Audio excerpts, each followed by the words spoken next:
first? No, Stephen. Okay, where's Stephen? So I think if we start, Um, 11:34. I think we start. Oh, there he Don't want is. to run late. Is that? There he is. And yeah, and then everyone else can come through. So whoever's you go, Chris, Louis, Oh, I didn't say hi to Monica, but Steve. Shall I just give it to them? okay. Or you want? I can wait. Hi, good to see you. Good to see you. Yes, yes, I know. I want to talk to you. Yes, we know that. Please have a seat.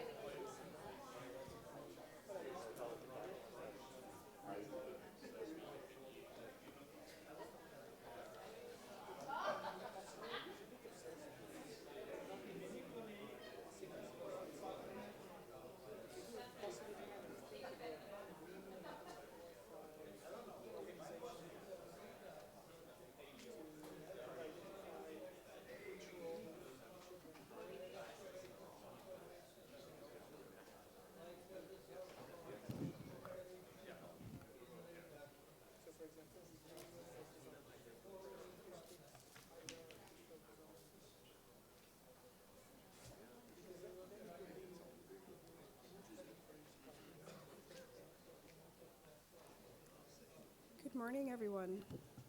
Welcome back to the iRAP Innovation Workshop. This is now, we're entering our last segment of this two-day event. It's been loaded with interesting presentations and very smart comments and remarks from our colleagues, and I have the pleasure of moderating this panel. We get to discuss a lot about innovation and smart solutions. I was in several discussions over the last few hours where we're hearing about not needing to reinvent the wheel, but how do we work smarter to address some of the issues, including the new ones around urbanization, decarbonization, how do we promote active mobility, how do we bring in sustainability and young people. So today's last few presentations and discussions will speak directly to these kinds of issues. And so without further ado, I'm really pleased to give the floor to Stephen Perkins from the ITF. Stephen, the floor is yours.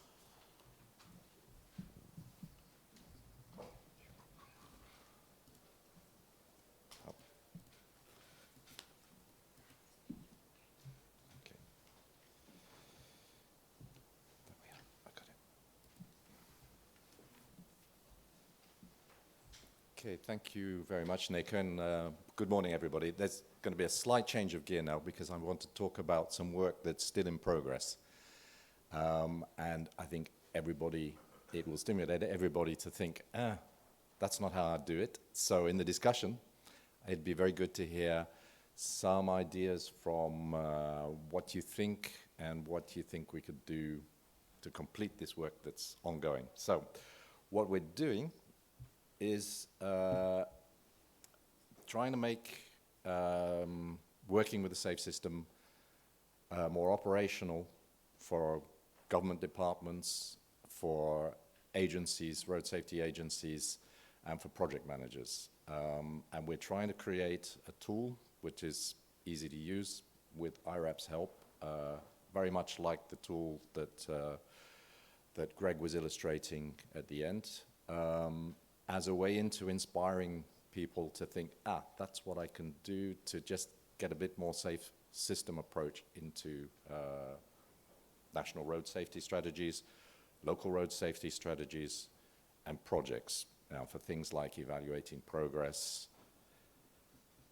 What we're building on is a long series of pieces of work we've done on mainstreaming the safe system approach to road safety, primarily because my organization, the International Transport Forum, deals with national governments, ministries of transport, getting that accepted mainstreams into their thinking.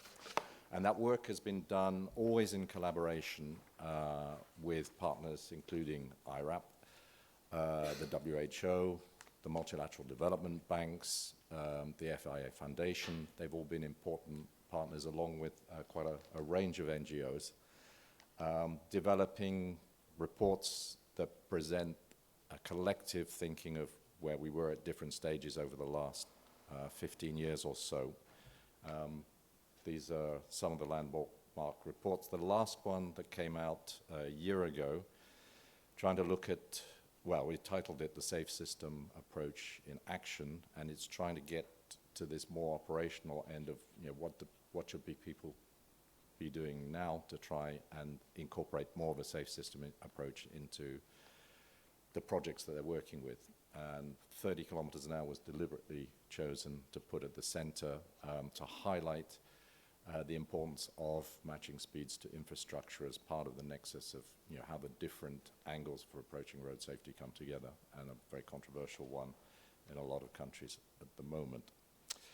So to try and create this tool, we've created a matrix which uses the traditional 5 road safety pillars, adding one, and creates some key elements. This is everybody will have their own opinion as to what should be on there, what should have been added, what should be the extra elements. But what we tried to do when we were working together, or what it was agreed amongst the people in the group from all these institutions, was that we needed a stress on the more governance side of things, so establishing robust institutional governance, and particularly the shared responsibility was where we saw particular need to advance. And we added road safety management systems on along with the key pillars. It was, a year ago, that seemed to be where we wanted to shift the focus, created a grid which can be used to give just a first indication of where you think your project or where you think your national road safety strategy is weak and is stronger. So we defined 3 different levels: emerging, developing, mature. And for each of the cells in there, the tool pulls out a discussion of what kind of characteristics you'd expect to see at an early stage of reflection through to what might look like a much more mature system. So there's a lot of intellectual information that's embedded in these cells, but hidden from the first view of it, so we don't put people off with too much philosophical thinking about what is and what is not a safe system. One of our member countries working with this, the Abu Dhabi Road Safety Agency, has used this to try and assess where they think they are in terms of their national road safety strategy. On a flat matrix like that, it's not so easy to read, but with the help of iRAP, it's turned into a 3D matrix, and there you can see jumping out there's unfortunately an error in some of the labels on there, and it should be post-crash care as the last category, which at the moment says 6 speed. There was a bit of copying and pasting problems there. So you can see what stands up, where they think they've made most progress is in their post-crash care, and getting that integrated in their institutional governance and sharing responsibility. And you see a particular gap where there's nothing under shared responsibility in the road safety management side. So this was their assessment, and they'll be using it to highlight where they need to make new relationships, where they need to make better integrated policy. The other thing that we hope it will be useful, not just saying, how far do you think you are up in getting to where you're trying to go, is to stimulate people with a project. This is at the other end of the scale, with a project in one of the cells, to start thinking about, well, are there other cells here where there's really no input into the project I'm doing, and could we extend it by not just looking at the cells next door, but looking at all the other cells in this matrix? So fairly simple idea, something that is going to need to be developed to make sure, to have the right focus on the right issues in any one context. Oh, we're missing the last slide, which is odd. There was a last example from Fiji, where Fiji is building a ring road or upgrading the ring road around the island. And they've used the tool to assess this specific investment project. And again, it brought up some cells looking like where they can identify that they have created what they see as a safe system approach, and others which are empty, which you'd expect to be populated.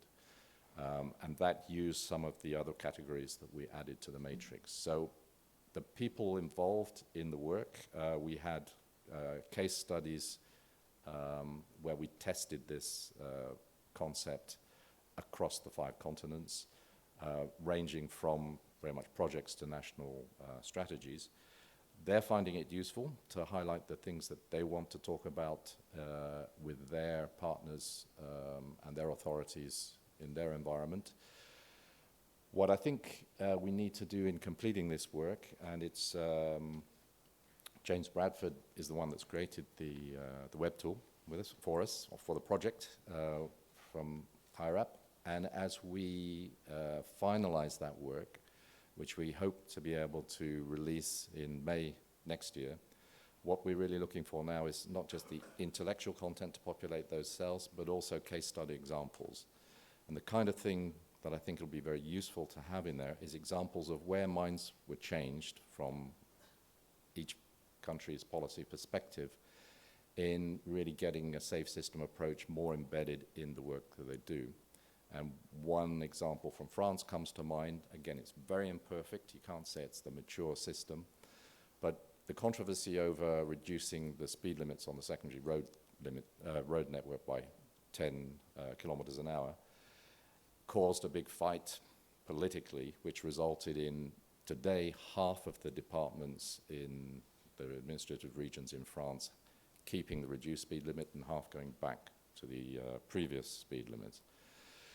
The political fight around those changes ended up in the Senate, where the Senate ruled that, okay, the freedom could be given back to the departments to determine their road safety limits, their speed limits, and departments would be allowed to put the limits back to where they were, but on condition that they accompanied that with an investment plan to make those roads suitable for the higher limit. Now, in practice, I can't say that all the departments that have put their speed limits back have actually done that, but what's really significant is now it's entered into the official view of how road safety should look at the highest levels of government, to have a very core safe system element incorporated in the law. So that's the kind of inspirational kind of change that may be worth adding and populating ourselves with. So work in progress. If you have good ideas, do please just get in contact either with Rob, James, or myself, and we'll talk about it. Thanks very much.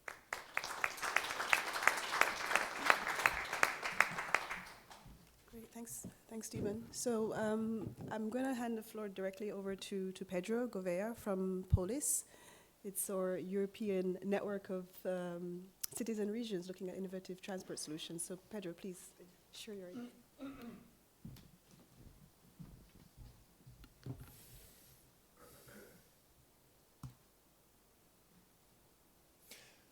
So I can't. Okay. Good morning to all, and thank you very much for inviting us, Polis, to be here. And congratulations, obviously, to iRAP for a wonderful innovation workshop. Polis Network is the leading network of European cities and regions working on transport innovation, particularly to advance sustainable mobility. We have over 120 members from all across Europe. And our members don't manage highways. They manage the rest of the road network, city streets, rural roads, etc., etc. So the places where, whereas in highways, in motorways, we prohibit people from walking and cycling, and rightly so, in our streets and roads, we want them to walk and cycle as much as possible. It's a very different challenge. When we talk about innovation, well, I'm not going to be talking to you about technological innovation for 3 reasons. First reason, because, I mean, we talk a lot about it already. Second reason is because technology, it's because advancing road safety requires tough choices, and technology doesn't make those tough choices for us, because those choices are made on values, on principles. They are political choices. Not to be only made by politicians, but they are political choices at their core. And also because the way technological innovation is evolving in the road safety arena sometimes, I feel, it's kind of a weird direction. It's very focused. We see a lot of technology gadgets to protect vulnerable road users. And I think the linear progression of that is that one day, in the not too distant future, there will be a project developing sensorized suppositories to insert in VRUs. As a VRU, I don't feel comfortable about it. So I'm going to talk about something else. What innovation exactly should we be talking about when we talk about road safety? When we talk about innovation, you know, it's immediately comes to mind, it's some new gadget, right? And this has been going on for at least the whole 20th century. But obviously, that's not the only, and I would argue that's not the main innovation we need. What about the innovation in ideas, in dreams, in values? Because that's what innovation really is about, bringing something really new. It's also about others picking up the dream and acting on it themselves. That's what the fusion of innovations is all about. And it's not necessarily high-tech. It can be technological innovation, but not necessarily digital or high-tech innovation, bringing, like in Mozambique, the Mozambique project, bringing bikes to rural communities who don't have bikes to improve the mobility there. That's technological innovation. Now, this is not something about, you know, psychological conditioning, mindset, motivational psychology book kind of stuff. It has a critical effect on the work that really gets done at the highways and at the road level, because the beliefs are what underlie the whole structure of action, the framework within which we operate, you know, the legislation, the organizations, how they're geared, the training of the professionals, and obviously that determines the outcomes. So ignoring the beliefs and just focusing on the structure or on the outcomes is a mistake, because nothing essential will change. And when we talk about these beliefs, obviously we have to consider that for the past century, the automotive industry spent billions of dollars in marketing. And it was such a massive investment that it shaped cultural attitudes and expectations about not only the vehicle, which has become a cultural artifact, but about what mobility should be about and what mobility should look like. The car is a symbol of freedom. It's a symbol of virility, as the background clearly hints. And it's a symbol of freedom and status. And this idea has been also conditioning our ideas about the future of mobility, from Blade Runner to the current hype about autonomous vehicles. They may bring some solutions. Obviously, they will also bring some challenges. But will they really help us overcome the big challenges, societal challenges that we face in terms of mobility? What is the real challenge then? When I started working on road safety many years ago, the first thing we did with my team was we built a map, a big GIS data set of pedestrian crashes in Lisbon, and we quickly understood, we were ignorant in the topic, that the distribution wasn't random, which clearly meant that there was underlying structural factors. As architects and engineers in the city administration, that was our role, to fix the infrastructure, not to judge pedestrians or to blame the victims. And so we started doing stuff that I had been seen done with success with many other European cities, like the bottlenecks, reduced curve radius, you know, substituting seas of asphalt with safe crossings, particularly with a priority in front of public transport stations, et cetera, et cetera. And obviously, this is no surprise for you, all those traffic calming and pedestrian safety measures have a substantive effect, and they drastically reduced fatal injuries and serious injuries. And the example on the right is in an avenue where we had only intervened in half the avenue. By now, I hope the numbers are even lower. And obviously, as you know, the same has been happening in Helsinki, in Oslo, in Pontevedra, and in a slowly growing number of other European cities. So the point is that if we would look at serious injuries and deaths caused by traffic as caused by a virus, we would quickly understand that the vaccine has been invented, and that the real challenge is not coming up with a new gadget. The real challenge is to accelerate the production, the distribution, and the application of this vaccine. And obviously overcoming people who don't believe in science or medicine or vaccines for that matter. This implies a paradigm shift. There are interesting cases of what happens when a paradigm shift occurs. One of the most interesting cases is the case of James Lind, a young medical officer in the Royal Navy. In the mid-1700s, 1 out of every 3 members of the crew in the Royal Navy, when it sailed out to New Zealand all across the world, 1 out of every 3 members of the crew died of scurvy. Today we know that it's because of the lack of vitamin C. They didn't know it at the time. And in one of the first clinical trials in history, Dr. James Lind found out that by giving 2 teaspoons of lime juice to every sailor every day, he could completely eradicate a problem that was killing 1/3 of the crew. It took the Royal Navy more than 80 years to implement this as a common protocol across its fleet. Another case, if you've been washing your hands for the past 3 years, is because of this guy, Ignaz Semmelweis, a Hungarian-born doctor who was working in a maternity ward in Vienna. He found out that if doctors washed their hands in a chlorine solution before tending to the next patient, they could completely eradicate postnatal infections. It took the hospital more than 60 years to adopt this as a common procedure, and in the meantime, Ignaz Semmelweis was kicked out of the hospital and ended his days in a mental asylum with probably was a mental burnout. Innovation is a social process. All these problems caused to the adoption of new solutions, radical solutions, were caused by the fact that the fusion of innovations is a social process, where it has to overcome inertia inside organizations. People want to keep doing what they're doing. It has to overcome insecurity. If I do something that everybody else does, well, if something bad happens, it's not my fault. But if I do something new, everybody will be waiting for me to fail. It's about ignorance. I think that's one of the reasons why there's so much spending in marketing and road safety. You know, wear your seatbelt, do this, do that, when we know it doesn't have any sustainable effect. It's because, obviously, people in charge want to see something done. They're desperate to show action. And there's also a lot of intimidation. If you don't believe me, go ask young transport and planning professionals who are being crushed to fit in what the organization does. Oh yeah, that's what you learn in school, but this is the real world. This is how we do it and how we've been doing it for years. So peer validation is very important, and that's why we came up with a new paradigm for safe city streets, and that's the innovation I want to talk about. New ideas, new principles, new priorities. And basically, it's a set of principles that organizations, both in the public and the private sector, are welcome to endorse. There's no commitment to do anything. It's just say, yeah, we believe this is the new paradigm. If that had been done, probably, both with James Lind and Ignaz Semmelweis, their solutions would have been implemented earlier and quicker if their peers would have said, this is the new paradigm. And we have a growing number of cities, of private transport operators, road builders, et cetera, et cetera.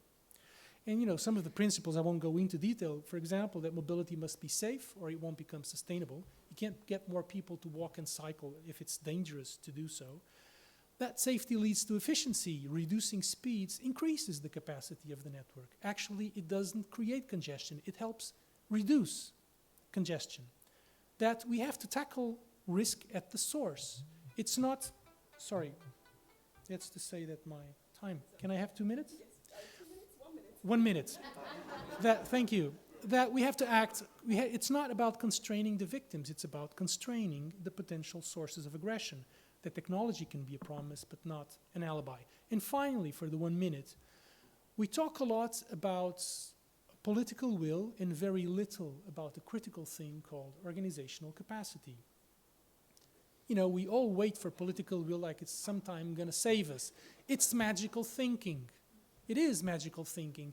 And it's very comfortable alibi for all of us professionals, because we can say, you know, I would do it if it's just there just was the political will. I'm waiting for it. Well, political will is manufactured.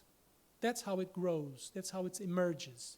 The windows for policy change open when 3 things come together: acknowledgement of problems, availability of solutions, and something that happens in the agenda that makes the politician need to act. We, the professionals, provide the problems and the solutions. That's our role. We can help manufacture political will. And to finish, it's also because political will can help a new plan, a new project. It doesn't help the critical thing that, for example, the iRAP tool helps, which is the everyday decisions, the micro decisions that several professionals make every day. And that's in the end what is critical to sustain or to change the status quo in our networks, those small decisions. And so that's why I think it's very important to talk about this. That's why I think the iRAP tool is very important. That's why I think also we're very happy to be here and discuss this. Thank you very much for your time.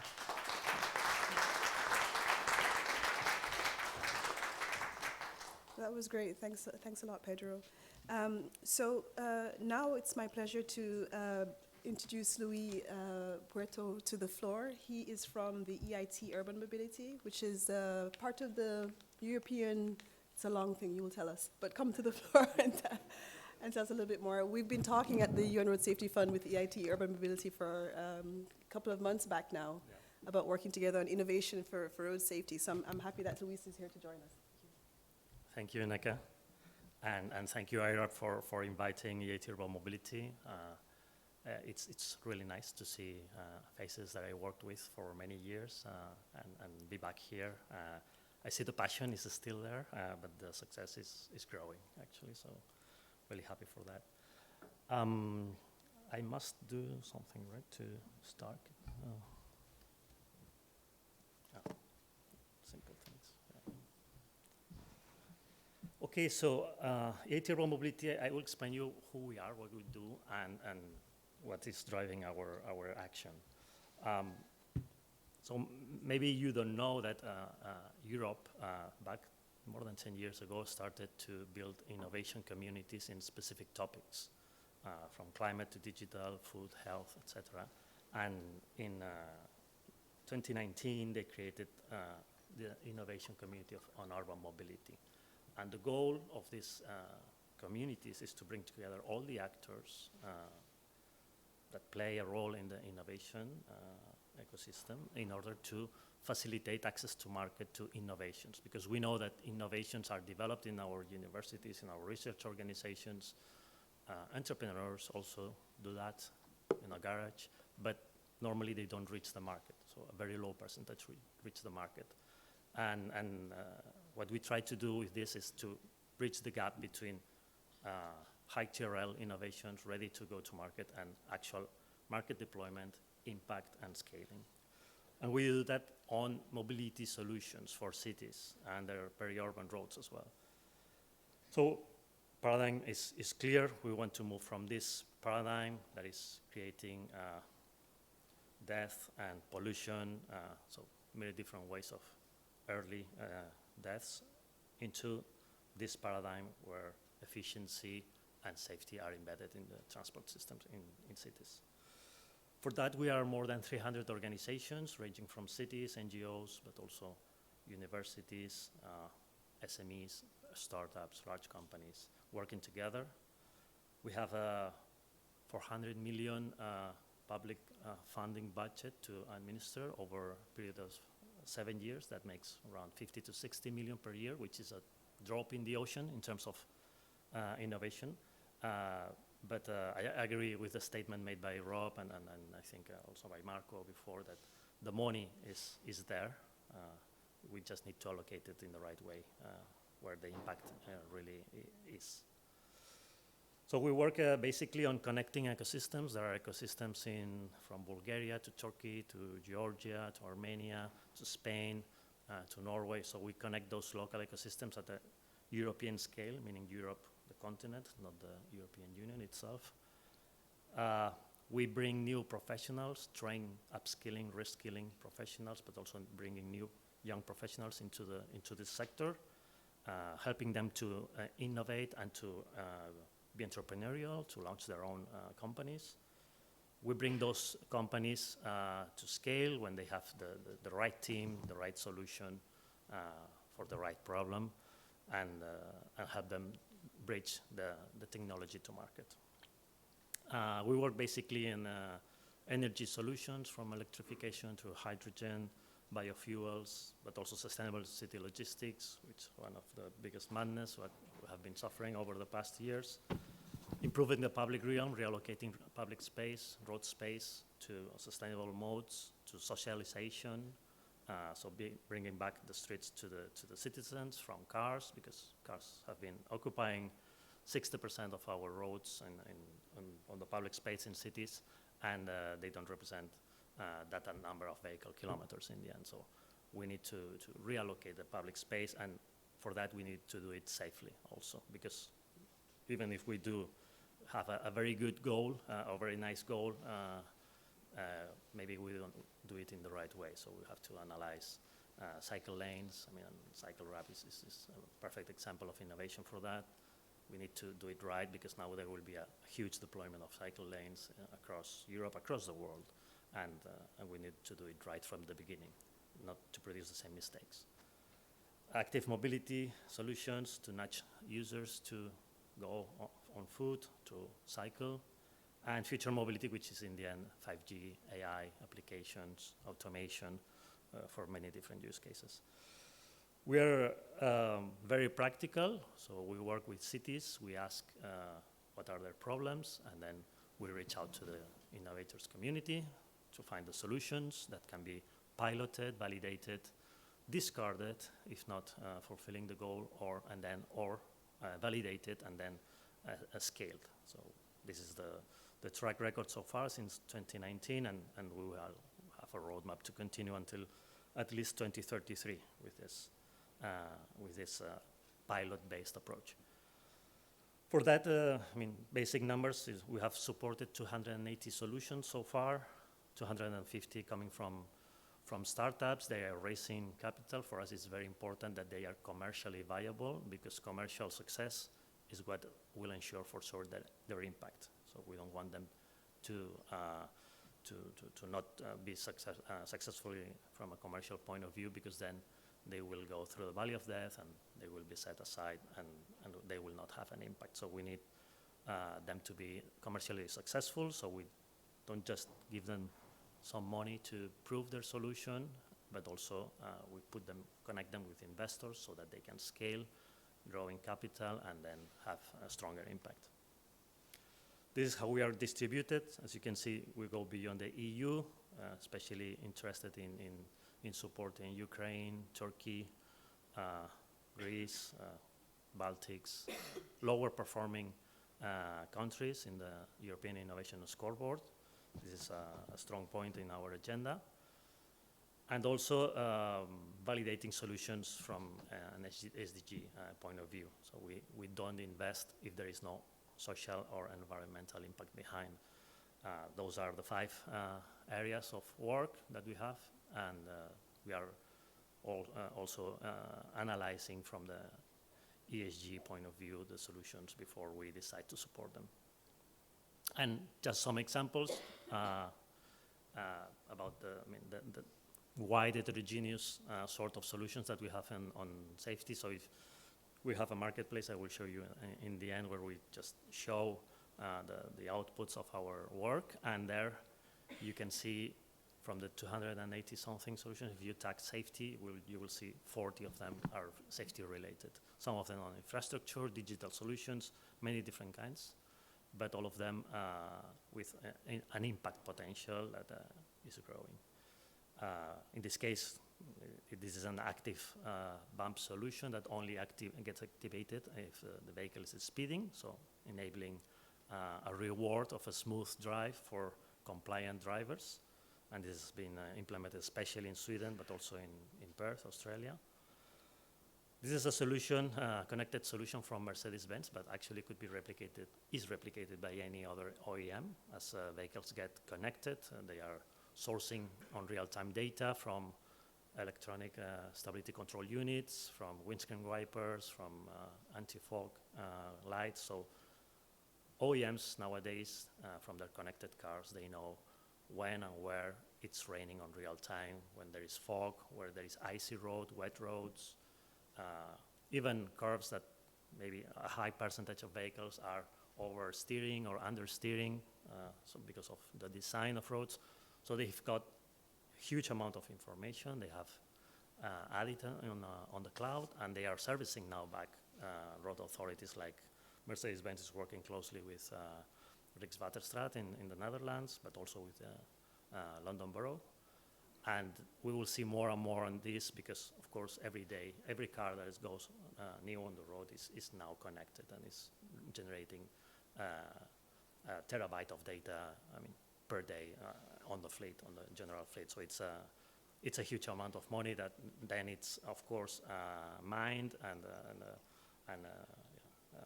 produces also predictive models, which are very interesting for road authorities to manage their assets. Also, solutions of connected pedestrians or cyclists. No need to download apps anymore. So vehicles have technology that can recognize 5G, 3G, 4G antennas, Bluetooth, Wi-Fi sensors, so that it's possible to identify where and the speed and the dynamics and the trajectory of pedestrians and give this information to the car that will inform or activate a brake pedal if necessary. So this is also an interesting solution that comes from, in this case, from Israel. Also, the traditional police controlling traffic next to schools on the morning. So we know that we don't have sufficient police forces for that, for all the schools. And there are interesting solutions. This is still a prototype. It's not commercialized, but it's been tested in Ljubljana and Modena in Europe, and is supporting children and elderly people to cross more safely the pedestrian crossings.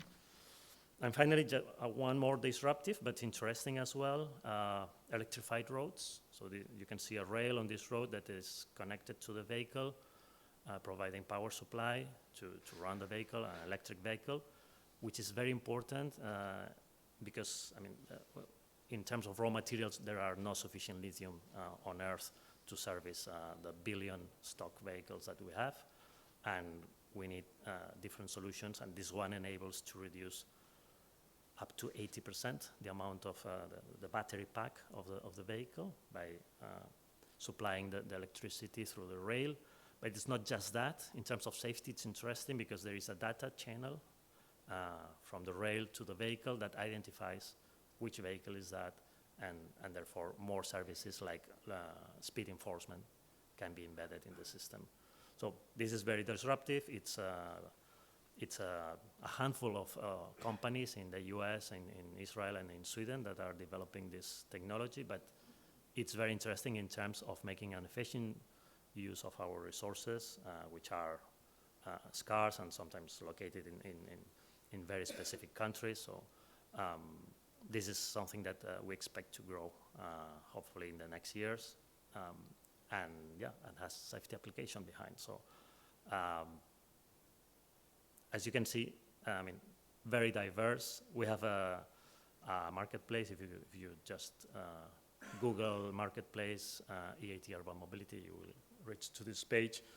But basically what we do, the way we work, is talk to the people who have the problems, the authorities, listen to them, and then call our community of innovators, which is growing, and then search for the best solution, pilot that, and evaluate the results, and then from there, we support in capital investment these solutions and connect them to more investors so that they can grow and replicate their solution and increase their impact.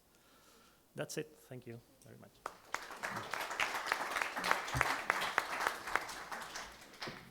Great, thank you so much, Louis. So next we'll have Chris coming up, director of iRAP. It's a firm that has a bunch of smart architects and engineers and sustainability consultants and so forth.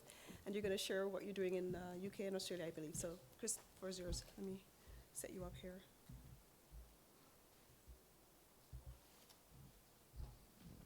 Thank you. So, just to introduce myself, so as I was introduced, Director of our Transport and Highways business in iRAP. I'm going to open up now. I'm not a road safety professional. I come from a background of designing roads. I'm very much trying to make sure 5-10 years ago that we designed the best roads. So my safety experience was around road safety audits, designing to standard. But I want to share the journey that we've been on over the last 5 or 10 years, because I think there's some really relevant experiences and challenges we've come to that we all should take away from today. wrong button. So, brief introduction to iRAP. We're a global firm, about 18,000 employees working across 140 different countries.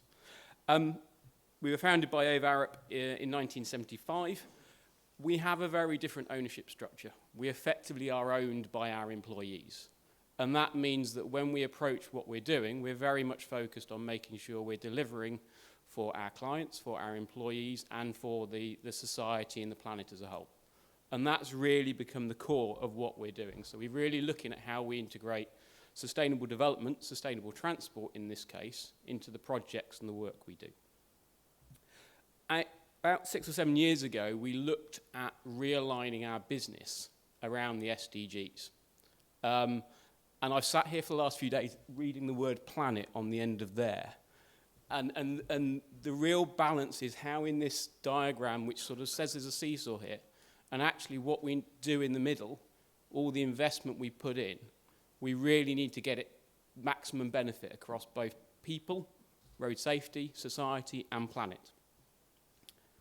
So we developed a document called A Better Way, which put these 6 pillars at the foundation of what we're doing. And that's really then woven into some examples I'll talk you through in a minute around how we've approached things differently based on these pillars, and how we look to challenge what we do, the projects we deliver, and in the context of today, ultimately deliver that road safety benefit as a core. So fundamental to all this is we need more from roads. What we're actually saying is the age-old scenario where we delivered lots of new roads, we built new capacity, isn't actually what we need to do to focus the investment on road safety, environment, carbon, whatever it may be. And that led us to an outcome-led approach. How do we really deliver those broad outcomes?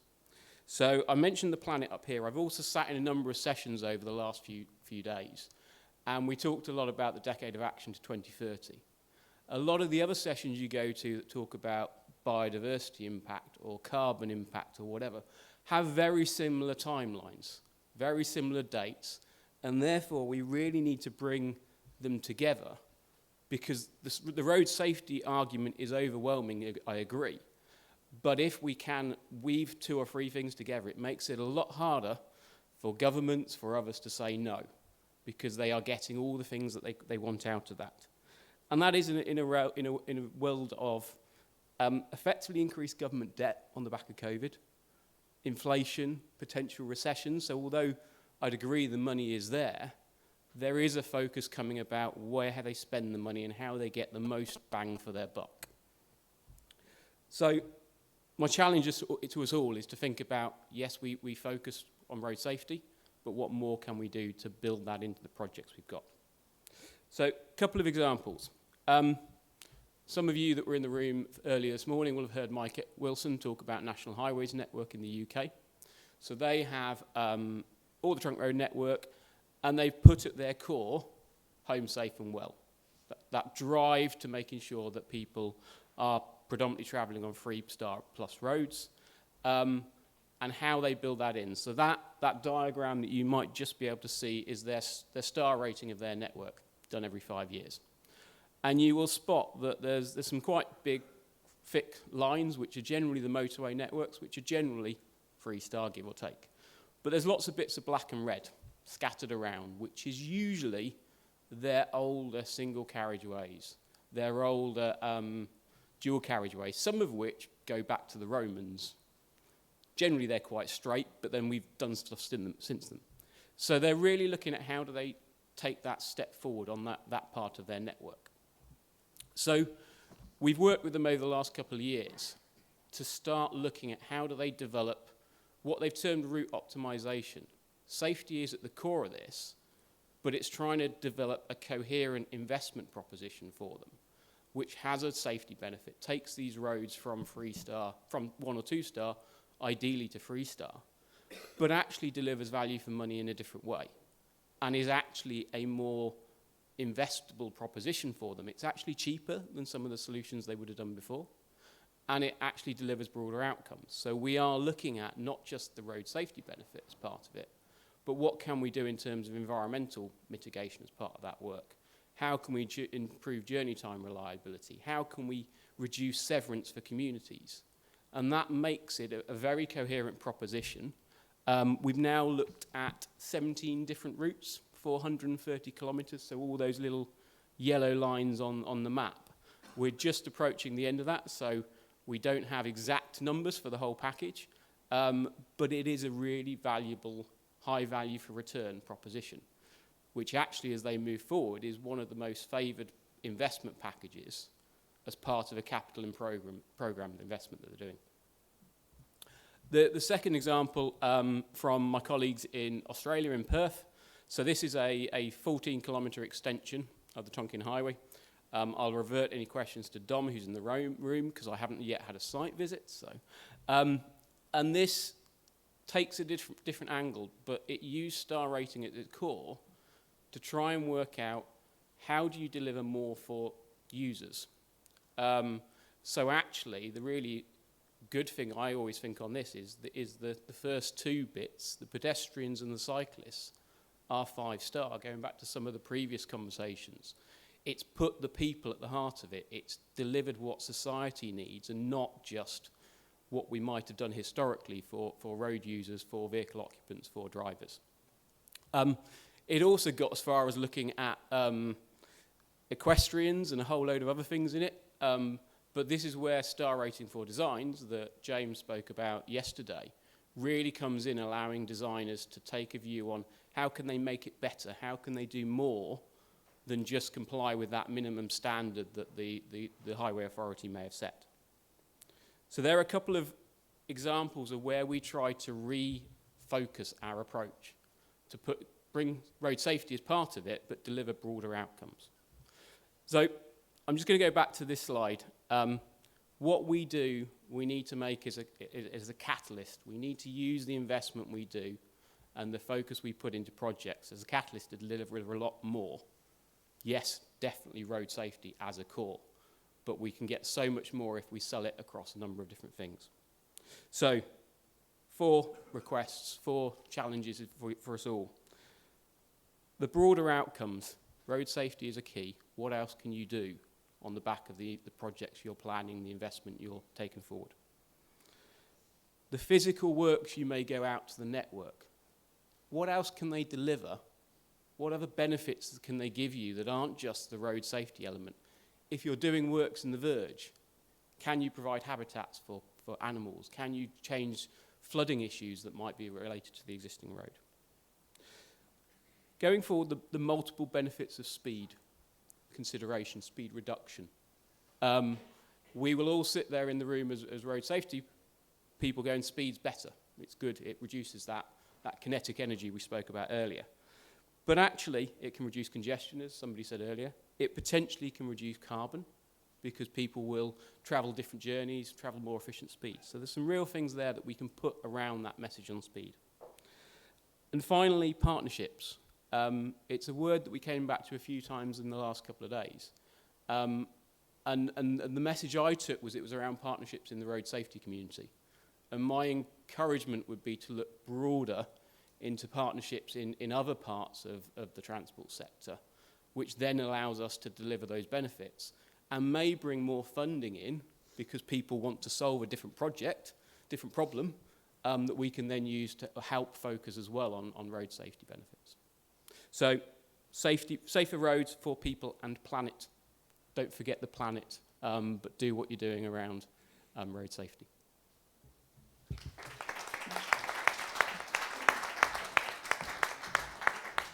Great, thanks a lot, Chris. Now we're going to invite Hugo Play-Leclerc to the floor to hear a little bit about what Oris is up to, matching AI and infrastructure. Thank you. Let me set you up here.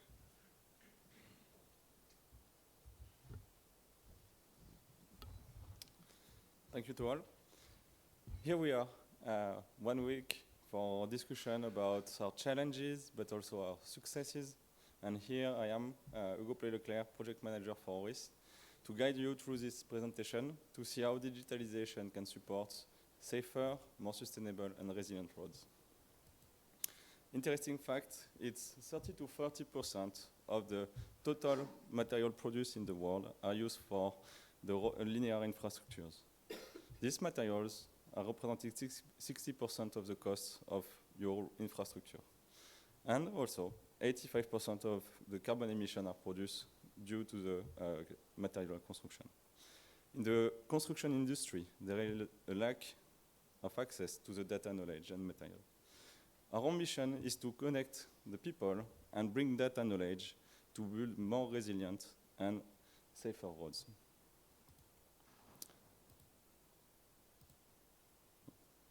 Let's go to see a short video.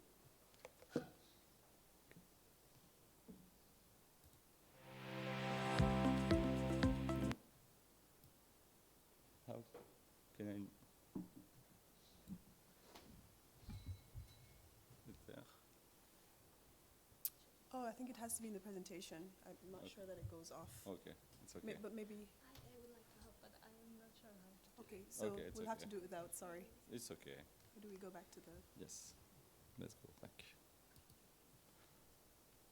So, you won't see the video, but I will make it live. So the video was to show a bit inside the platform how we connect the material from the sourcing to the pavement.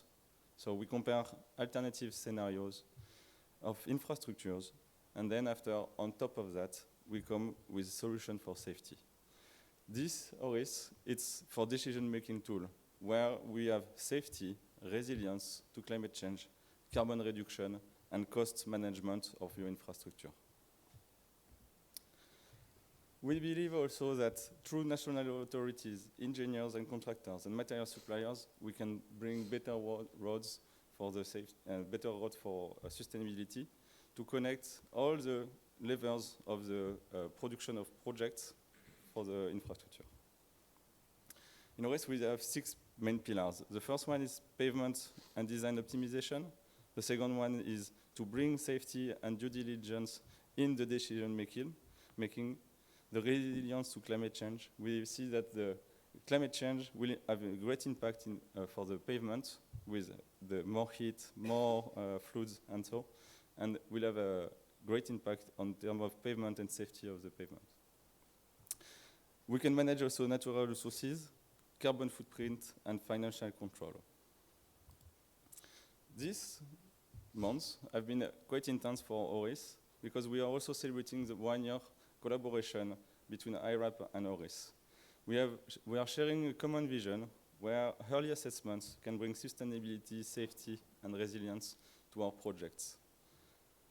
The collaboration started last year with the signature of the MOU. The first phase was the training of ORIS team members. Actually, now 100% of our consulting team have been trained to assess the designs. And the second part was to make a research and development to find how we can connect pavement degradation models, which are included in ORIS, to the safety. We have found out that squid resistance and high ride degradation have high impact in terms of safety. Therefore, the next phase, which will start in the few weeks, will be to interconnect our platform.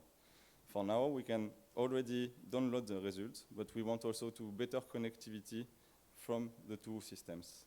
And the last one is to increase safety analysis and to bring this service to our clients. I said it was intent. Yes, we have already produced case study report analysis with the Asian Development Bank in Uzbekistan, a project of 25 kilometers, where we have implemented already this method, where we have the pavement solution, but also the safety. We have found that in this project that we can reduce the cost by 10%, decrease the carbon emission of the construction by 20%, but also reduce the safety potential fatalities and serious injury by 60%. Now, the predictive model. We have a predictive model for the degradation of the IRI, and we think that we can connect safety, maintenance for carbon, cost, and materials with the safety. How we do that? The degradation model will predict when we will need to refurbish the pavement, and when we should make a safety assessment to plan this maintenance. Like that, we can connect safety and maintenance works. Thank you for your attention.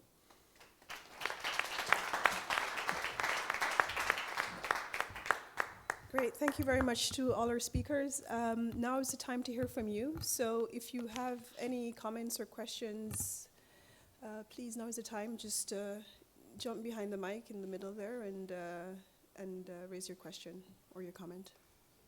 Any takers? Going once? We have, yes, please, please, please. Just the mic is just there in the middle. I want to ask a question to Pedro. It's interesting that you presented the kingdom's framework on your slide. Yeah, I believe that many traffic crash problems have already been identified by traffic engineer, road safety engineer, and the solution are there, as Luis have already presented. And there are some politicians and organization leader having a vision, sort of a target to make road safer. But who do you think the one who will connect the problem, the solution to make some specific innovation implementable? That's all. Thank you. In interest of time, we're going to take that one question, have the answer provided, and then I'm going to invite Monica on the stage for the second segment of today's session. Who's taking the they're just going to answer the question first. I answer, yes. Thank you for your question. We've been reading the same books, I think. Well, let me just make two very brief comments. I was recently at an international congress for walking and cycling, and at the end, the closing plenary, somebody said, you know, the lead coordinator for this congress, he said, well, everybody knows what needs to be done. You know, so it was full of academia. Everybody knows what needs to be done, so why isn't it being done? And I think that's a point where we need research. I think that's where we need research. Why isn't it happening? I think that if we look towards political science, we may find very useful insights. There's a very interesting Belgian researcher working on public opinion, but particularly on how political officials form their perception of public opinion, how accurate is their perception, and then what impact that perception of public opinion has on their decision making. And what he finds through a very interesting study is that politicians are not more accurate regarding public opinion than any of us in this room. They make as many mistakes. What he also finds is that politicians systematically perceive public opinion as being more conservative than it really is. And this is coming up in several cities where surveys show that people are more willing to change mobility in their cities than what we think they are. Just to close an example, there was the vice mayor of a Dutch city who said some time ago, you know, he told me, we did a survey of the population, a representative sample of the population, and we asked, do you want 30 kilometer per hour? Do you agree with the 30 kilometer per hour speed limit in your city? And 75% of the people said no. Then we asked, do you want a 30 kilometer per hour speed limit in the street where you live? And 75% of the people said yes, kind of the numbers. So the thing is that the public opinion and the will and the want to have things happen, it is there. We're just not activating it. We're not making it explicit. And I think that's very important, and that's what I see from some political leaders in European cities, is that they make this favorable public opinion explicit, and they put things, there's been this very positive discussion that various speakers and members of the public has pointed out, is that they don't necessarily discuss road safety per se or congestion per se. They talk about health, they talk about economic development, they talk about all the advantages that the common person understands can directly impact her life. So it's not just who does the first step. There are several people doing the first step. Is how can we get more to advance? And for that, I think we need to make explicit that the will for that to happen is there. Not a complete answer to your question, but it's the most honest answer I can get. Yes, Stephen, please. Well, I was just going to say, yeah, the engagement with the public is critical to get them on board, and all the work that the community that's here does with the NGOs and the victims groups is extremely critical in that. But you can also do some more boring institutional things to cement that. And I'm thinking of the use of sustainable urban mobility plans, which Europe is now making use of very extensively, and creating a legal requirement that a city has to create a sustainable urban mobility plan, which involves consultation as to what should be in it. When you have that instrument, it becomes very visible, and it survives these changes in political use of problems for political advantage. So if a politician with governments change in the run-up to elections, they go looking for issues to campaign on. And then you can get what has been a very strong consensus on things like road safety suddenly become a game.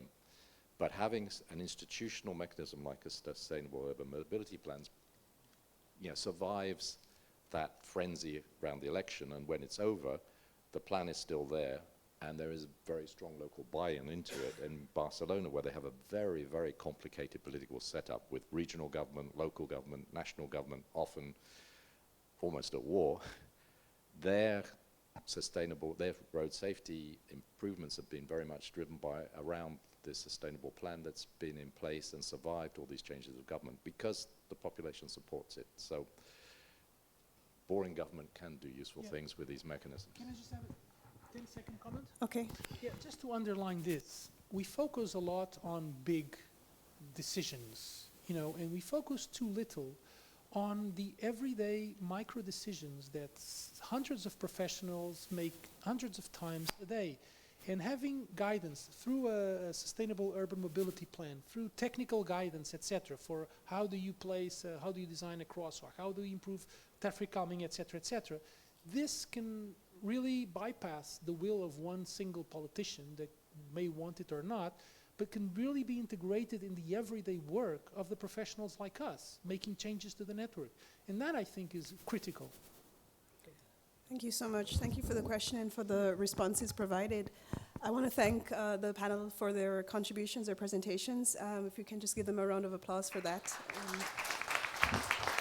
We're going to ask them to leave the stage, and the second set of panelists will come up, and Monica will take them through that discussion. Then I'll see you after that. Thank you, Nika, and thanks to the panelists for the very, very interesting discussion. I realize that we are running a little behind time. I will try and keep this session a little bit shorter so we can all hear Saul's closing remarks at the end.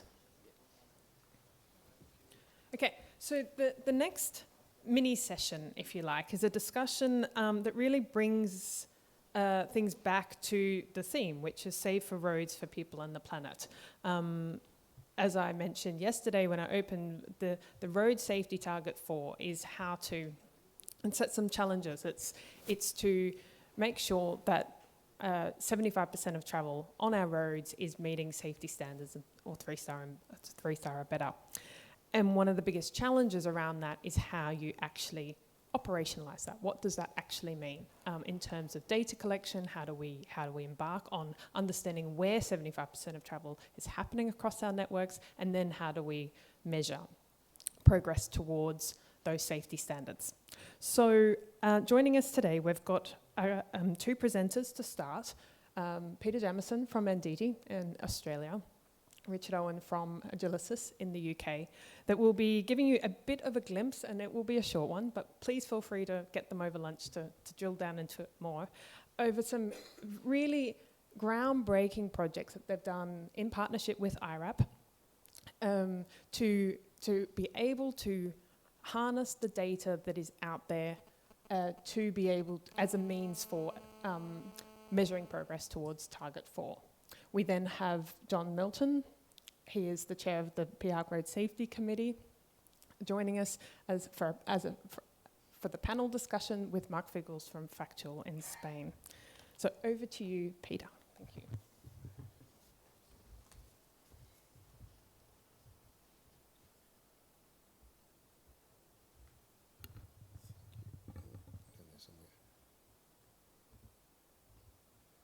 Okay, so thank you.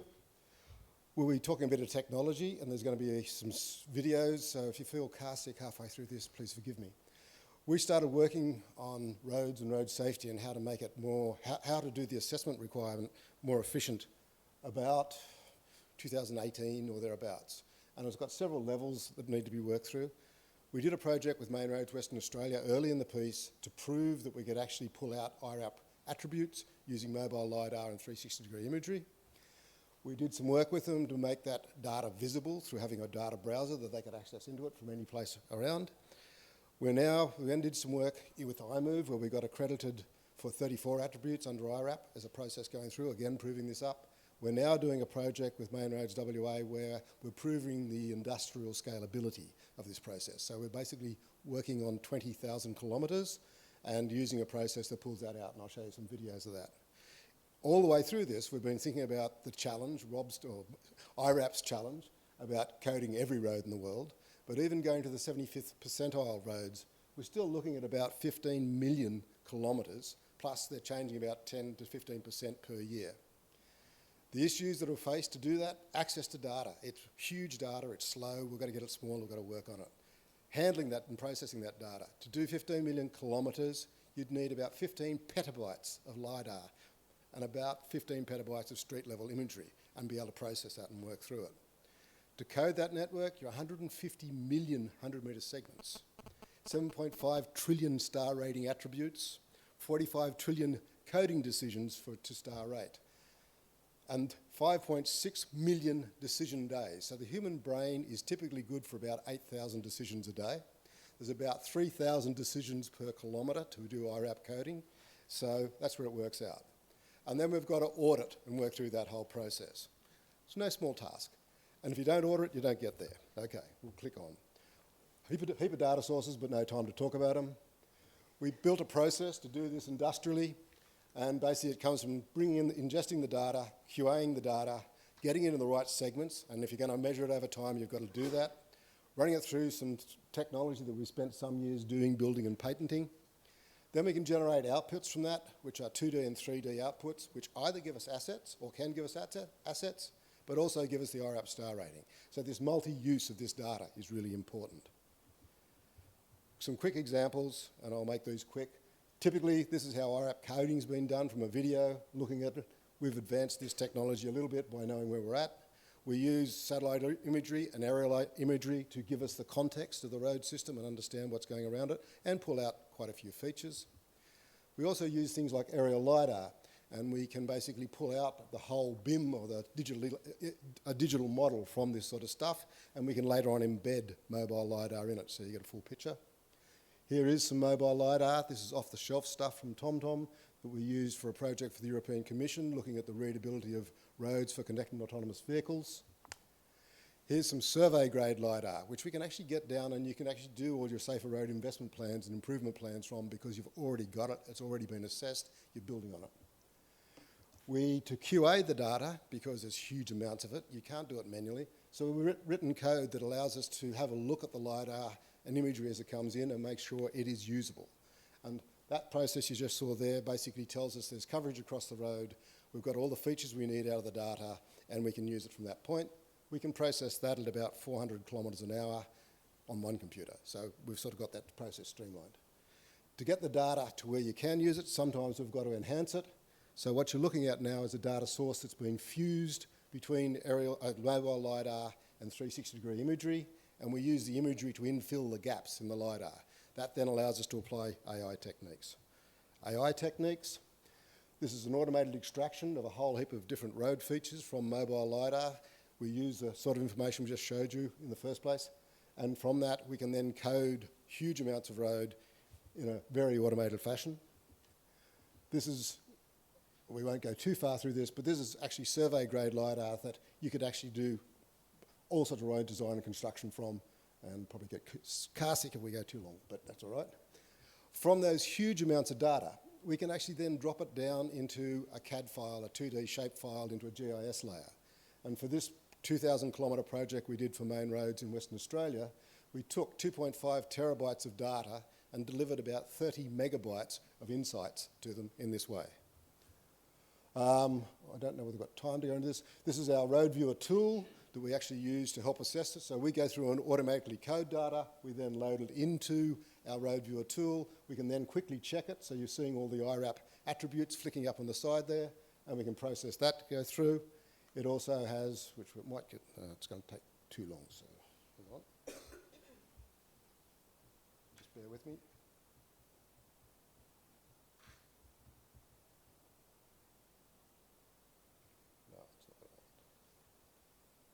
So in that data, we can do measurements and do all the manual checking. The white dots actually allow us to jump into a 360-degree panorama, and goes on from that point, which we can also pull intensity, and that panorama is about to come, hopefully.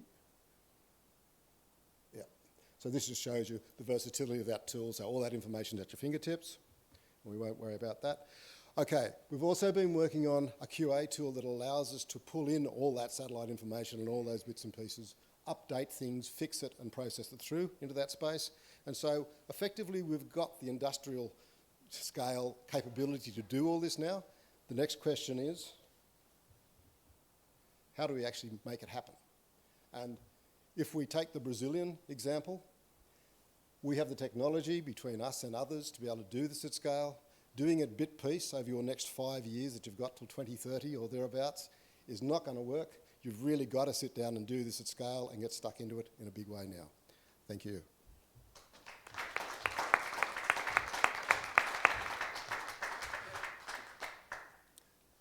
Okay, and up next we have Richard from Agilicis. I'll get your presentation started for you. Hi everybody. I'm Richard Owen from Agilicis. Some of you may know us, know some of our work.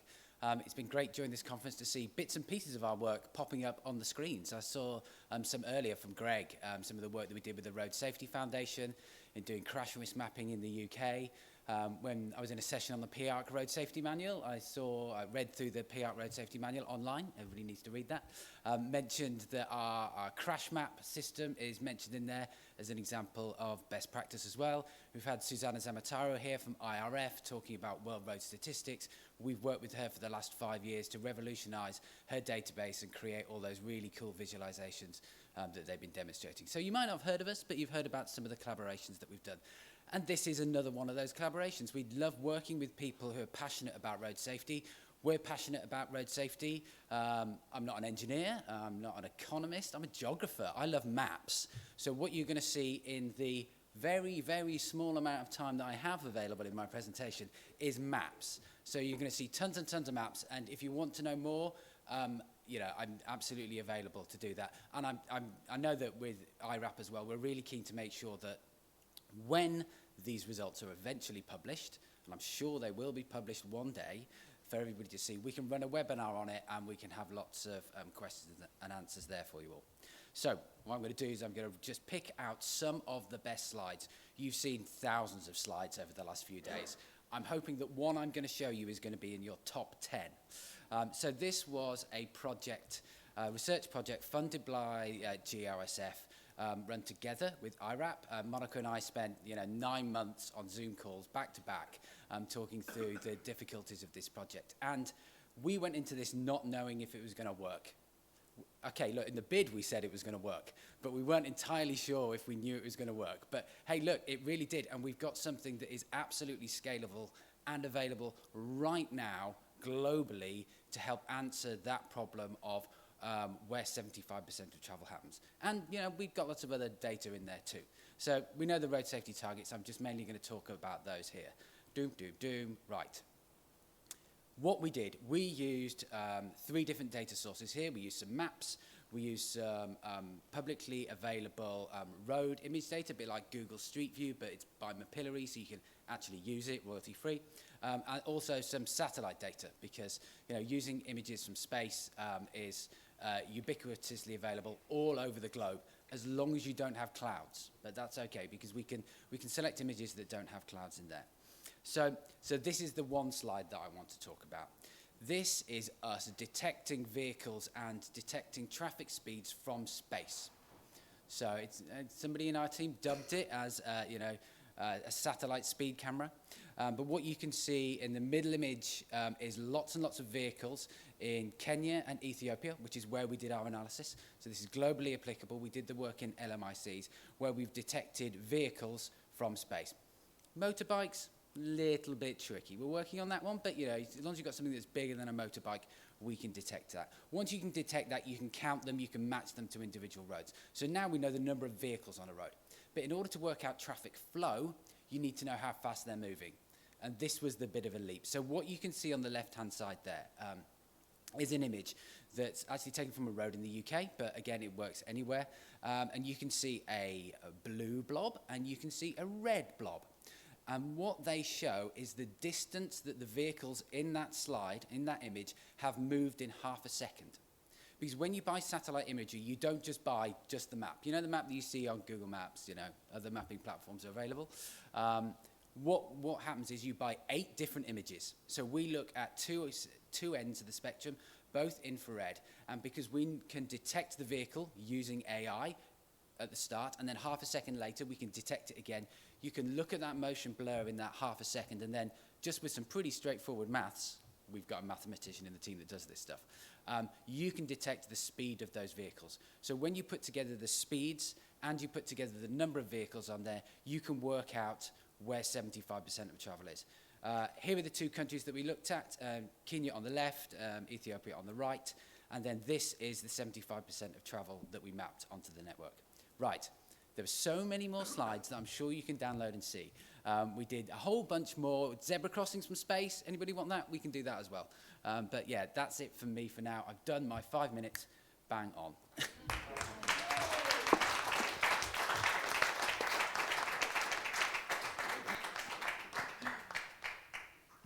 Thank you both for some very good discussions and also making them very engaging. So we're not missing our lunch too much, I hope.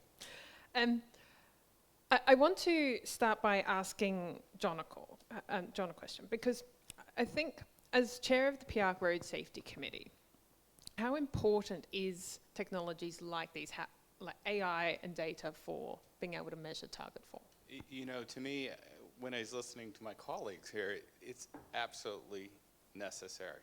I mean, when you think in the context of how many countries we're dealing with, or how many states within a country, we're talking lots and lots of data, and the ability to bring down that information is going to be different at every location you go to. The only way you're going to be able to do that is through AI, ML, big data, all those purposes to be able to do some of this. It's amazing what you can do when you have these data sets.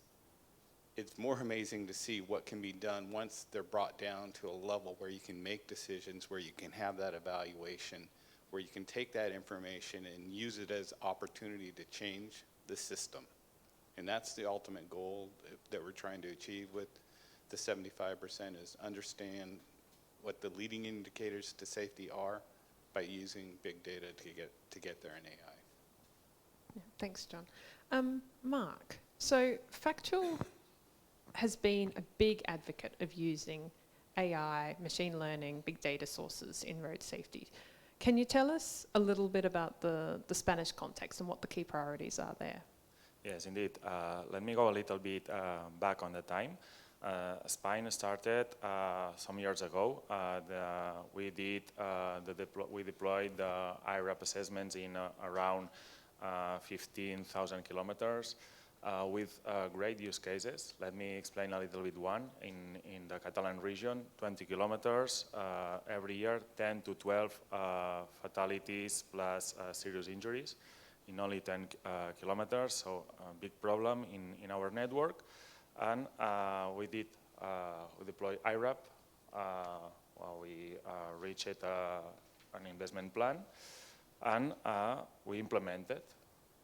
Now, this road segment, after the 2+1 road, this physical safety barrier in the middle as a median, now it's 0 to 1 crashes every year. So big result. After that, of course, the Catalan government would like to start a 2+1 plan for the whole network. Well, so not the whole network, select the specific places within the network. For doing that, they would like to develop a iRAP project. It happened last year. And, well, the main goal was to develop an automation of the coding for 5,800 kilometers of the whole network. The main aim was to, using the public available sources to try to make the automation of the 52 technical parameters. The methodology was first analyze the 52 parameters under categories. Secondly, check the available sources, the quality of data, the artificial intelligence techniques, and so on. And last but not least, the completion, to develop the algorithms for the completion of each road segment of 100 meters. Okay, so the results were 53%, 53% of the parameters using the data available were directly automated. 37 partially automated with participation of the human participation, and the last 10% with the tools we had, impossible to automate. Okay, so here we had some lessons learned, I would say. First, it's better this 90% of automation, not go straight to the 100%. The human participation, at least in this small participation, is quite good and more efficient.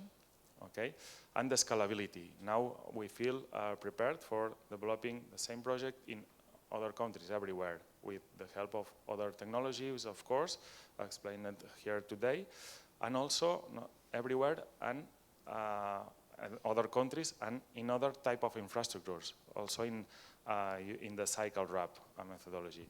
Okay. Ending with the new chapter. It seems that the Spanish government, the whole Spain, has developed an innovative public procurement, and we submit a kind of expression of interest, not for the company, but for proposing a methodology. We propose iRAP. It seems that this proposal is scaled as a priority now, and they would like to develop a kind of automation of 20,000 kilometers of secondary roads and use the VIDA, both the star ratings and the investment plans for a live management tool for them, including asset managing, all the improvements updated in real time, and so on. So I think that it will come more and more iRAP chapters in Spain. Yeah, it's definitely going in a promising direction, and we'll see how that 20,000 kilometre assessment pans out. Richard, I'm going to go a little off script, but as you said, we spent a lot of time on Teams calls during COVID.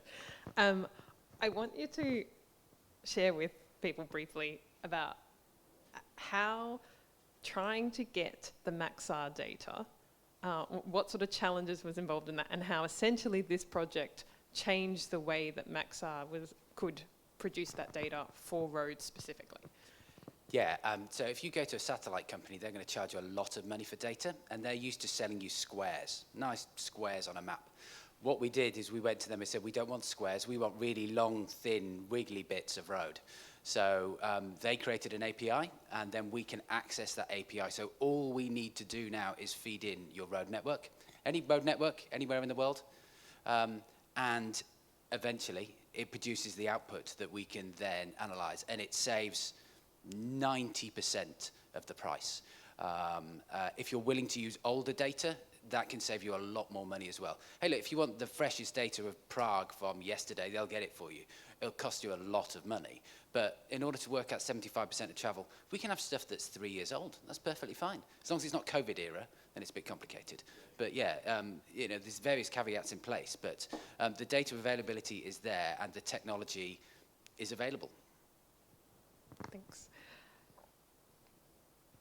Peter, you've been doing a project using LiDAR in Western Australia. Australia is a big place. I think you showed a map in one of your presentations of just how big it is. Arguably, Western Australia has more kilometres of roads than many, many countries. What's the sweet spot for using LiDAR and 360 imagery for something like 75% of travel mapping, but then going further to do those to monitor the road safety?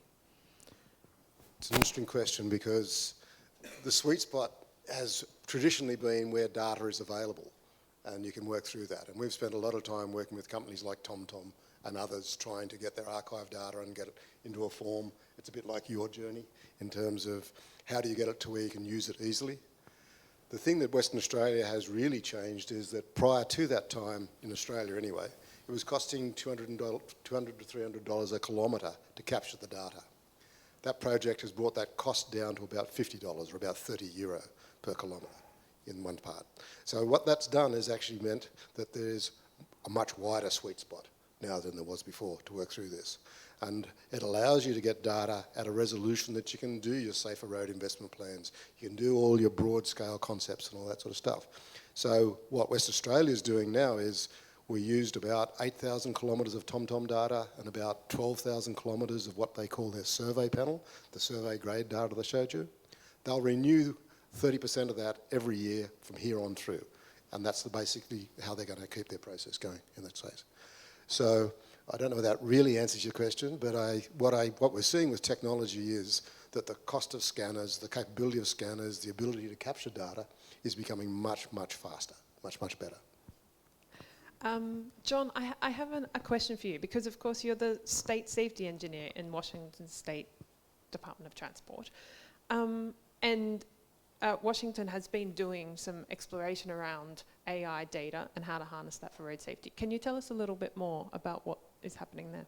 Yeah, we were actually taking a look at the data, not just from the state perspective, but also looking nationally with the idea that somehow we could bring the data in. Again, we're 50 states, so there's 50 different approaches essentially within the nation. For us, it was very important to be able to bring the data sets together to understand what was necessary from our perspective, because it's an effectiveness and efficiency issue. I have to pay for that. And to do that, we have to convince our politicians, our lawmakers, that it's an appropriate thing to do. And by showing them kind of the data linkages, what that data can do in terms of decision making is sort of the critical part for us. You know, I was really impressed with some of the stuff I saw today. The way that it can be shown would be so effective for us to take in front of our leaders and say, hey, look, don't believe me, believe this. And that works pretty well for us. I think the future is getting more efficient. I think as my colleagues are moving a little bit further ahead than we are, maybe learning from them, bringing that learning to the states, and then deploying it out through peer exchange or whatever it is. We like learning from others and taking that and then expanding upon. Sure. Sorry. You were talking also about the sweet spot, and I'm just thinking about what you were saying through there. Two things are happening in that space. So we've just won a contract with Queensland Government to actually look at all their bus stops, or look at 1,000 of their bus stops from a disability access point of view. At the same time, we're looking at the bus corridors, and at the same time, we'll be actually mapping out the roads to go through that whole area.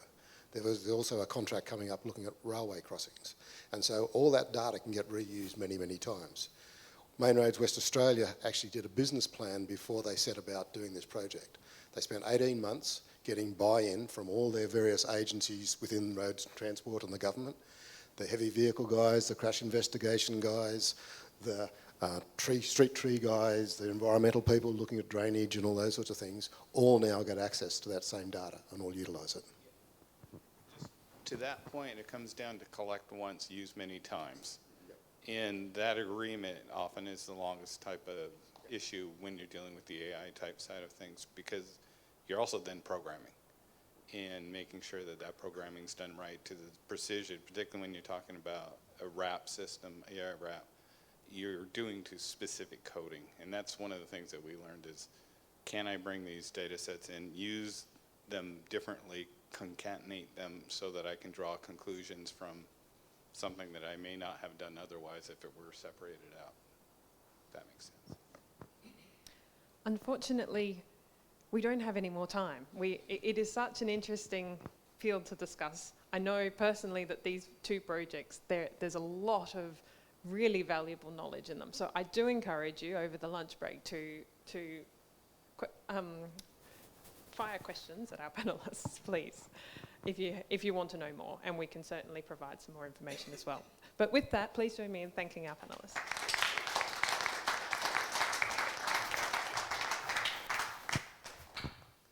Great, thank you so much. So we have a treat for you, very delightful treat. For the first time here at the Innovation Workshop, we will be having a wonderful closing address from Saul Billingsley. He's the Executive Director of FIA Foundation. Saul and FIA Foundation, the FIA Foundation team, they are and have been behind a lot of the ideation, launches, acceleration, of a lot of the things that you've seen presented throughout the last 2 days, including things outside of this room, notably the UN Decade of Action. I know that being part of the Make a Safe, the Road Safer campaign, Saul has also been behind that with the FIA Foundation. So we'd love to hear from Saul as he closes out this 2-day event, this wonderful, exciting 2-day event.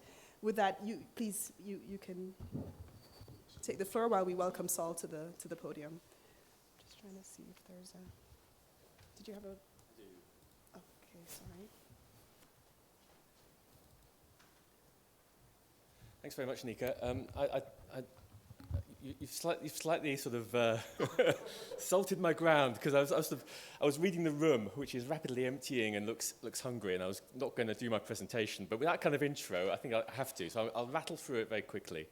It's great to be here. I'd like to start just by thanking all the iRAP team for bringing us together, for putting this innovation workshop on. It's really inspiring, particularly to thank Judy Williams for all the work she's done in organising this, putting it together.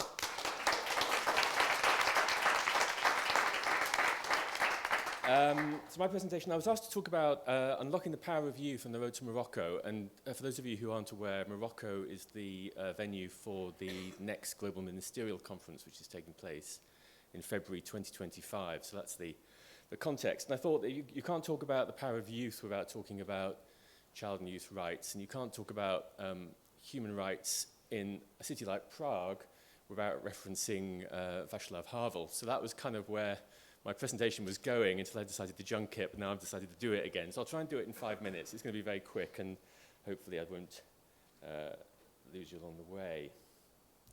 So 20th of November 1989, historic day. That was when the Convention on the Rights of the Child was agreed. You can see here Audrey Hepburn, Jim Grant, who was the last great UNICEF campaigning leader, when the UN agreed the Convention on Human Rights. And sort of from our perspective as road safety campaigners or climate campaigners or clean air campaigners, key article is Article 6, which recognises the inherent right to life of every child. And I think these conventions, a lot of rights conventions are under threat at the moment, so it's important that we protect them. It's also important that we use them. And I think one of the things you can use these for is advocacy, as we're seeing at the moment with the Youth for Climate Justice case at the European Court of Human Rights. They can be used to really make a case, make a point about the injustices. Somebody who understood this very well was Václav Havel.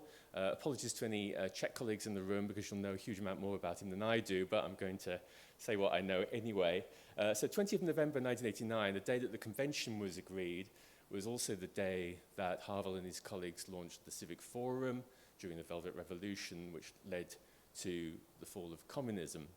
And for Havel and his campaigning, rights were at the center of it, and in particular, Charter 77, which he launched, was based around the failure of the government here to meet its obligations under the Helsinki Accords. So an example of how you use an international human rights convention to make your case.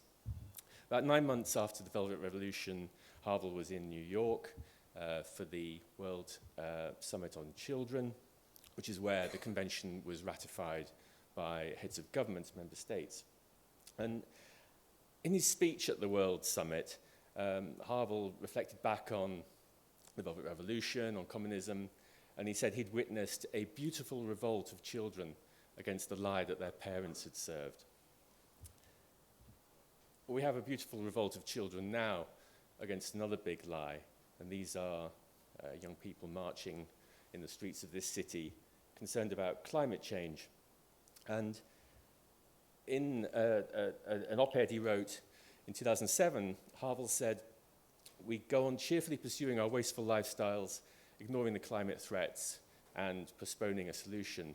And I guess what I'm speaking to is the planet bit of the people and planet. Obviously, the two are connected. And we're all complicit in this, and we're all comfortable in this. And part of the reason, I think, is what the colleague from Polis was referring to earlier, which is that we're facing a barrage of propaganda, a huge amount of money from the fossil fuel industry, but also the car industry's advertising, which normalizes the society we live in, normalizes the big lie of how we live, how we accept how we live. We accept, for example, that crawling in congestion through cities is somehow freedom, and we're told that it's freedom, and it's now becoming part of the culture wars that this is freedom. We're told that we need ever bigger cars. SUVs are now around half of new car sales, which is appalling. It's nihilistic what the car industry is doing, and it's not driven by consumer choice. It's driven largely by cheap credit, which is pushed like a drug on consumers, and it's driven by an absence of choice because car makers are removing smaller vehicles. And we should all be calling this out as a community. And this normalization, call it motor normativity or car brain or whatever you like, has real impacts in terms of the way politicians think, as we've been hearing, and how the media think as well. So you can have a situation where a SUV is propelled through a school fence and across a picnic table, a picnic blanket, and kills 2 8-year-olds, and the media response is that there is no suggestion of terror. You know, if this had been done by a terrorist, it would be appalling. Because it was done by a driver, and we need to be careful because it's still sub judice exactly how this one happened. It's not terror, it's just one of those things. And that is motor normativity in action. And I think, you know, when we look at what Greg was presenting yesterday, the amazing, compelling statistics on injuries and the type of injuries, the reason those aren't getting cut through with politicians, the reason we're not getting that cut through, I think, is motor normativity. It's because people have been trained to think in a different way and to accept the car system as normal. Havel also said that you can tell the nature of a society by the way drivers behave towards pedestrians. And the point he was making was not particularly about driver behavior.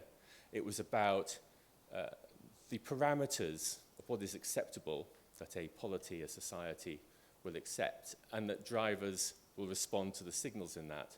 And I think if you look at Vision Zero, if you look at what the Swedes did, what Klaus Tingvall and his colleagues did in setting up Vision Zero, it speaks to the same thing that Havel recognized, which is that you need to set parameters of decent behavior, of moral behavior, make this a moral issue, and then you make drivers respond, you make the car industry respond, and you make the road builders and the engineers respond. You know, the discussion we've been having the last 2 days is essentially a moral discussion. It's about what is acceptable in road design in order not to kill people. And we're all bought into that. But we're only bought into it because the parameters have been set over time in a way, in large part by the work that iRAP has done in making us see what is acceptable and what is unacceptable.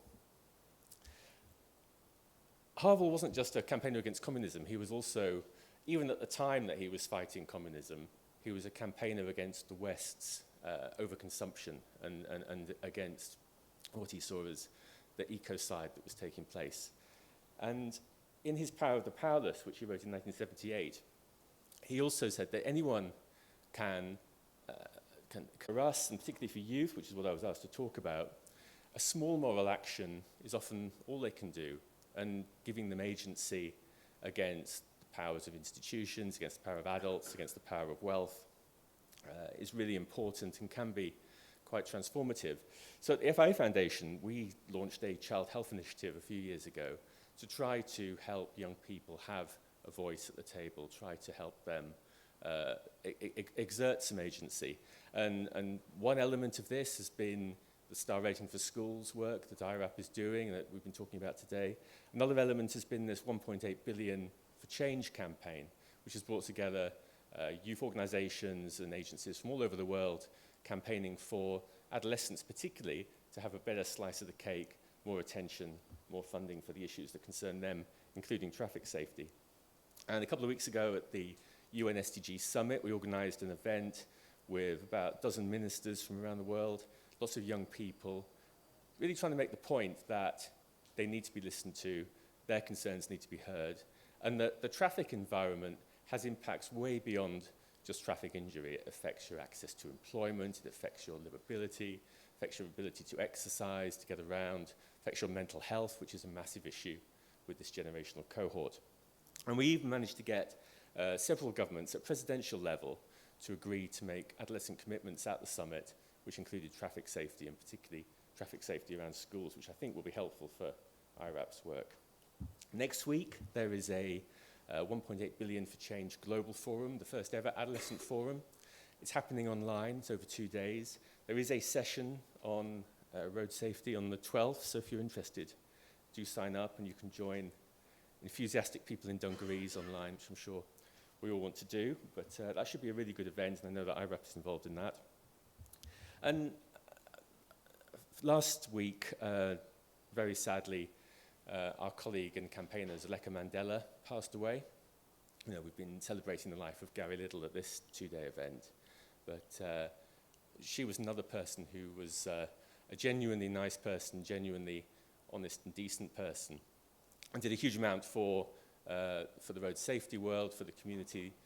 She lost her own daughter in a car crash and campaigned for more than 10 years with us to try to redress the wrongs that she saw. And some of you may remember 10 years ago or so at the Brazilian Ministerial, she made a speech in the opening session, Zaleka, where she called on people not to make excuses anymore.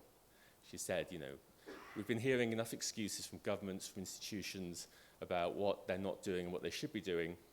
And she listed a whole bunch of things that we should be having and that for which there is no excuse not to have. And here's 3 of them.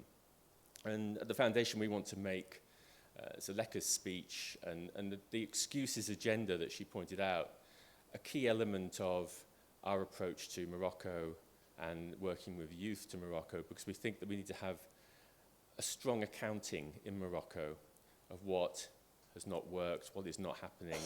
The governments have promised to do things and haven't, and really come out and name names in Morocco, because we're getting too late in the day now to have any more sort of acceptance of failure and excuses. But also, as we've seen here today, there's a huge amount to celebrate as well.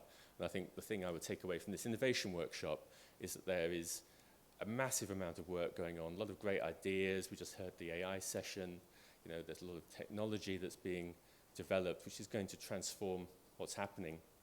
In her last speech at the Stockholm conference, it was not her last speech, but in her speech at the Stockholm conference a few years ago, Zaleka said that we must deliver a true revolution, transforming our streets from places of danger to places of freedom.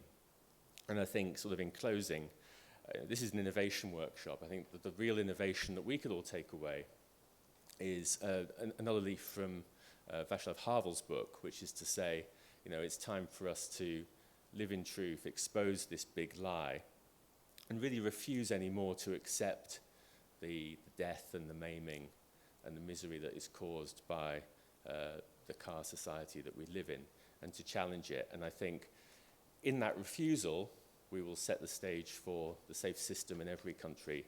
And the work that iRAP is doing is really integral to that. The work that you're all doing is really integral to that, and I congratulate you for it. And now, as a reward, I'm going to let you get your lunch. Thank you. Cheers.